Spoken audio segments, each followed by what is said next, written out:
ಯಾರು ಕಳೆದ ಅನೇಕ ವರ್ಷಗಳಿಂದ ಭಾರತೀಯ ಜನತಾ ಪಾರ್ಟಿಯಲ್ಲಿ ಭಿನ್ನಮತವನ್ನು ಮಾಡಿ ಸಸ್ಪೆಂಡ್ ಆಗಿ ಯಡಿಯೂರಪ್ಪನವರ ಕಾಲು ಕೈ ಹಿಡಿದು ಬಿಜಾಪುರ ಸಿಟಿಯಲ್ಲಿ ಅಲ್ಲಿ ಇವರು ಬರೋಕ್ಕಿಂತ ಮುಂಚೆ ಭಾರತೀಯ ಜನತಾ ಪಾರ್ಟಿ ಅಪ್ಪು ಪಟ್ಟಿಶೆಟ್ಟಿ ಗೆದ್ದದ್ದು.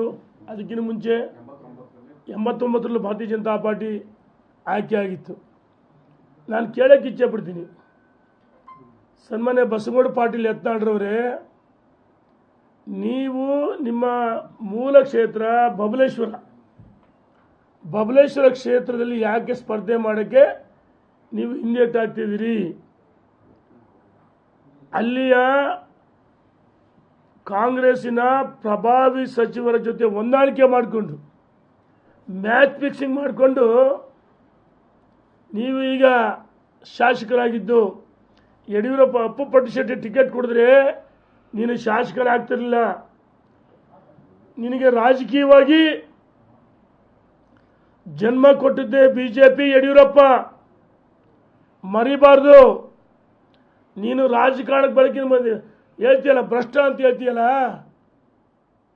ನಿನ್ನ ಸಂಪೂರ್ಣ ಇತಿಹಾಸ ನಮ್ಮ ಹತ್ರ ಇದೆ. ನೀನೇನು ಮೂಲತಃ ರಾಜಕಾರಣಿ ಕುಟುಂಬನ? ನಾವು ಅಲ್ಲ. ನಾವು ಜೀವನದಲ್ಲಿ ಕಷ್ಟಪಟ್ಟು ಉದ್ಯೋಗ ಮತ್ತೊಂದು ಕೃಷಿ ಮಾಡಿಕೊಂಡೆ ಜೀವನದಲ್ಲಿ ಮೇಲೆ ಬಂದಿರೋದು. ಆದರೆ ನೀನು ಬಸ್ನಲ್ಲಿ ಟಿಪ್ಪರ್ನಲ್ಲಿ ಕಂಡಕ್ಟರ್ ಆಗಿ ಕೆಲಸ ಮಾಡಿದೆ, ಗೊತ್ತಿದೆಯಾ?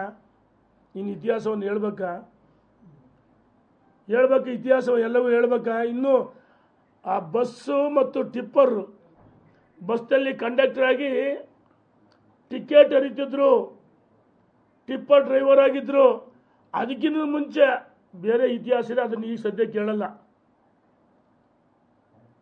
ನಿನಗೆ ಈಗ ಸಾವಿರಾರು ಕೋಟಿ ಸಕ್ಕರೆ ಕಂಪನಿ ಇವೆಲ್ಲವೂ ಎಲ್ಲಿಂದ ಬಂತು ಹೇಳ್ಬೇಕು. ಇದನ್ನು ನಾವು ಭ್ರಷ್ಟಾಚಾರ ಬಗ್ಗೆ ಮಾತಾಡ್ತಕ್ಕಂಥ ಯಾವುದೇ ನೈತಿಕ ಹಕ್ಕಿಲ್ಲ. ಮಿಸ್ಟರ್ ಯತ್ನಾಳ್, ಇದು ಸರಿಯಲ್ಲ. ಎಲುಬಿಲ್ಲದ ನಾಲಿಗೆ ಅಂತ ಹರಿಬಿಡಬೇಡ. ನಾವು ನಿಮಗೆ ಗೌರವ ಕೊಟ್ಟಿದ್ದೀವಿ.